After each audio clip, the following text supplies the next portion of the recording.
I'm Barry Popkin. I'm a Keenan Distinguished Professor at the University of North Carolina at Chapel Hill in the USA. I'm both a PhD in economics and a nutrition epidemiologist. I'm a researcher who works on trying to find ways to prevent obesity around the world. Every country in the low and middle income world today has in it either a small store or a stand that sells the same kind of food. If it was healthy food, it'd be great, but what it is foods that are high in sugar, fat, and sodium, really what we would call junk food. But in particular, one item has really been singled out by the World Health Organization and the global research community, medical and health communities in particular, and that's sugar-sweetened beverages. In South Africa, the last decade has seen a rapid increase.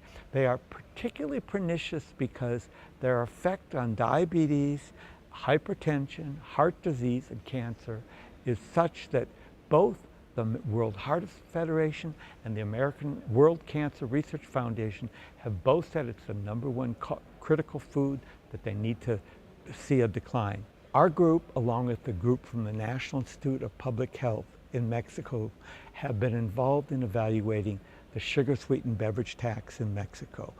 In January 2014, it was instituted.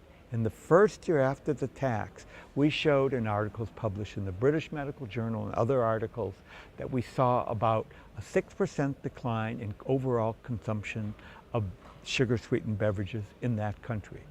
But then we just recently published a study that showed that in the second year, an additional 4% decline overall. That tax should have a major effect, as it did in Mexico, on improving the health of low-income South Africans. I've seen a major increase in unhealthy foods and beverages being consumed by the population, starting from infancy onward. And for the sake of our children, I truly hope that South Africans will find a way to reduce purchases of this unhealthy item, first sugary beverages and later junk food, and feed their children in particular healthier foods and beverages.